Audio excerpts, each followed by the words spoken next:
नमस्कार, डीकेसी हिंदी कहानी के लिए मैं दीपक कुमार चंद्रवंशी। तो फाइनली आज मेरा कहानी 10 आ चुका है, पार्ट 10। तो पार्ट 10 को जाइए वॉच कीजिए यार, बहुत मजा है। चलिए कहानी 10 के कुछ बारे में बता देते हैं। इसमें सार्थक ना, आप तो पहले से देख रहे हो तो सार्थक तो नाम पता ही होगा। सार्थक ना इसमें आत्महत्या करने वाला है। तो आप लोग जाइए वीडियो को देखिए। वीडियो अच्छा लगे तो वीडियो को लाइक करें, चैनल को सब्सक्राइब करें और कमेंट करें कैसा कहानी चाहिए रुद्राली के बाद। और हाँ, शेयर करें अपने फ्रेंड्स एंड फैमिली के साथ। चलिए वीडियो को स्टार्ट करते हैं, देर न लगाते हुए वीडियो स्टार्ट हो रहा है। धन्यवाद। रुद्राली पार्ट 10। सार्थक की आत्महत्या की कोशिश। सार्थक बेख्याली में चल रहा था। वो बीच पर था और पानी के ऊपर चल रहा था। उसे देखकर ऐसा लग रहा था जैसे वो जमीन पर चल रहा हो। पानी उसके घुटनों को भिगो रहे थे। फिर इसी तरह पानी में अंदर तक उतर गया और तब तक चलता रहा जब तक कि पानी उसके कंधे फिर सर तक ना पहुंच गया। सार्थक ने आंखें बंद कर ली थी और गहरे पानी में डूब रहा था। उसने सांसें रोक रखी थी। फिर धीरे धीरे उस पर बेहोशी छाने लगी। वो मौत को गले लगा रहा था। वहां कुछ लोगों की नजर उस पर पड़ी तो चिल्लाने लगे। उस भीड़ में एक चहक भी थी और अपने भाई को इस तरह मरते देख सदमे में थी। वो चिल्लाने लगी और किसी को सार्थक को बाहर निकालने के लिए बोलने लगी। साथ ही रो भी रही थी। फिर काफी मुश्किल से कुछ आदमियों ने सार्थक का हाथ पकड़ा और उसे किनारे पर ले आए। सार्थक बेहोश हो गया था। उसके पेट में पानी भर चुका था। सभी उसे होश में लाने की कोशिश कर रहे थे। चहक वहीं बैठी हुई और रोते हुए अपने भाई को उठने के लिए कह रही थी। फिर कुछ देर बाद सार्थक को होश आया और वो उठ बैठा।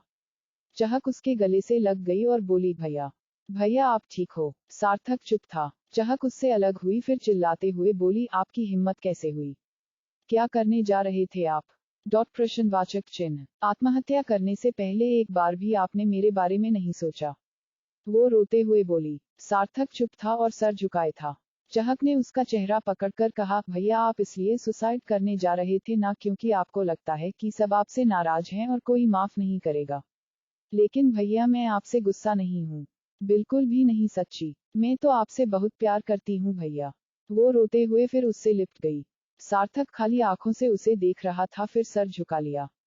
वो उठ खड़ा हुआ। शायद सार्थक अपनी बहन को इग्नोर करना चाहता था पर चहक उसे छोड़ नहीं रही थी। उसके बाद सार्थक ने अपना हाथ छुड़ाते हुए कहा, चहक छोड़ दे मुझे। मैं अब तेरे साथ नहीं आ सकता। मैं हमेशा के लिए जाना चाहता हूँ।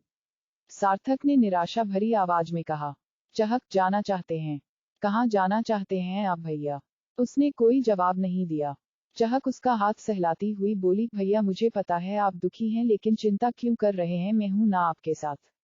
आपने बहुत सारी गलतियां की हैं लेकिन हम भाई बहन हैं भैया और मैं आपसे बहुत प्यार करती हूँ। सार्थक की आंखें नम हो गई थी। उसने चहक की तरफ देखा फिर उसे कसकर गले लगाकर रो पड़ा। वो रो रहा था जैसे किसी दुख से बहुत दुखी हो। चहक हल्के हल्के हाथों से उसकी पीठ सहला रही थी और नहीं रोने के लिए कह रही थी। चहक सार्थक को गाड़ी में बिठाकर घर ले आई। वो दोनों गाड़ी में बैठे थे। सार्थक ने घर की तरफ देखा और कहा, मुझे नहीं जाना चहक। चहक उसे समझाती हुई बोली, भैया आप कोई चिंता मत करो, मैं सब संभाल लूंगी। सार्थक पर चहक आप यहीं रहिए, मैं सभी को आपके बारे में बता कर आती हूँ। इतना कहकर वो गाड़ी से उतरी और कहा, भैया आप यहीं रहना, मैं 2 मिनट में आ रही हूँ। सार्थक ने उसकी तरफ देखा और शांत रहा। चहक घर के अंदर आई।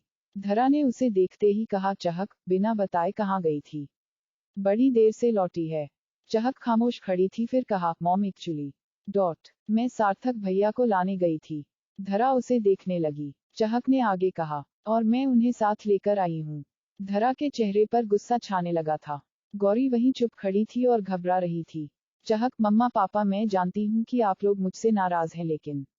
धरा, लेकिन क्या चहक? तू जानती है कि उस लड़के की यहाँ कोई शक्ल भी नहीं देखना चाहता, तू फिर भी उसे अपने साथ ले आई। उद्धरण चिन्ह। धरा ने गुस्से में कहा। चहक रोने लगी। सुहानी भी वहां थी और टेंशन में थी।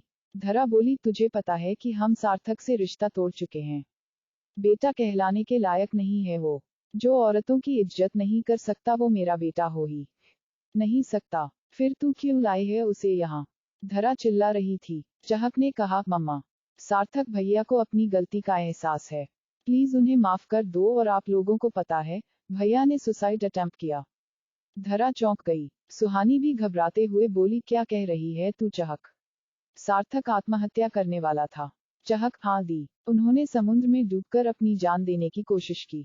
वो तो अच्छा हुआ कि सही समय पर मैंने उन्हें देख लिया, वरना आज भैया हमारे बीच नहीं होते। सुहानी ने मुंह पर हाथ रख लिया था। चहक ने धरा से कहा, माँ इसलिए मैं कह रही हूँ कि हमें सार्थक भैया को माफ कर देना चाहिए। तभी सक्षम ने कहा, कोई उसे माफ नहीं करेगा चहक। उसने जो किया है उसकी कोई माफी नहीं है, इसलिए तू उसे बोल दे वापस जाने के लिए। चहक गुस्सा करते हुए बोली, आप लोग कैसे इतने हार्टलेस हो सकते हो? सार्थक भैया की गलतियां इतनी बड़ी है क्या कि उन्हें माफ नहीं कर सकते?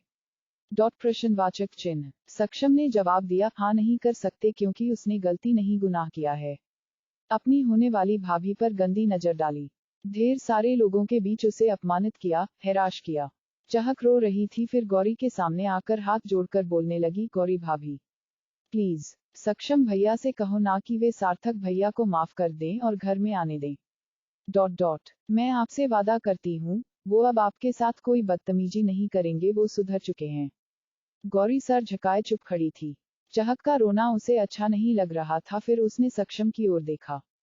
सक्षम ने उसे देखा, फिर उसके मन की समझते हुए हैरानी से बोला, क्या सोच रही हो गौरी? तुम पागल हो गई हो? गौरी ने धीरे से कहना चाहा। सक्षम चहक रो रही है और उसने भी अपनी गलती की सजा काट ली है तो सक्षम तो क्या? गौरी ने सर झुका लिया। सक्षम अश्विन के पास आया और बोला, पापा आप देख रहे हैं ये लोग क्या बोल रहे हैं? पापा सार्थक इस घर में वापस नहीं आएगा, मैं बर्दाश्त नहीं करूंगा, सक्षम ने गुस्से में कहा। अश्विन ने चहक की तरफ देखा, फिर कहा, सार्थक इस घर में नहीं आएगा चहक। चहक बोली, पापा। अश्विन ने जवाब नहीं दिया। चहक ठीक है, नहीं मानोगे ना आप सब लोग? सार्थक भैया को माफ नहीं करेंगे ना, तो फिर मेरी भी सुन लीजिए, अगर वो यहाँ नहीं रहेंगे तो मैं भी नहीं रहूंगी। मैं भी भैया के साथ घर छोड़कर चली जाऊंगी। सभी चहक को हैरानी से देखने लगे। सक्षम कैसी जिद है चहक? वो मुंह फेरकर खड़ी हो गई। सुहानी धरा से बोली, माँ चहक इतना कह रही है तो मान जाए ना। और सार्थक ने आत्महत्या करने की कोशिश की है, इसका मतलब उसे अपने किए का सच में अफसोस है। प्लीज उसे माफ कर दो। धरा चुप थी, फिर हाँ में सर हिला दिया। चहक और सुहानी खुश हो गए थे, मगर सक्षम को ये फैसला अच्छा नहीं लगा। गौरी सुहानी और चहक को खुश देखकर हल्के से मुस्कुरा दी, मगर मन ही मन उसे भी सार्थक का आना असहज कर देने वाला लग रहा था। अनुपमा वर्णवाल, एव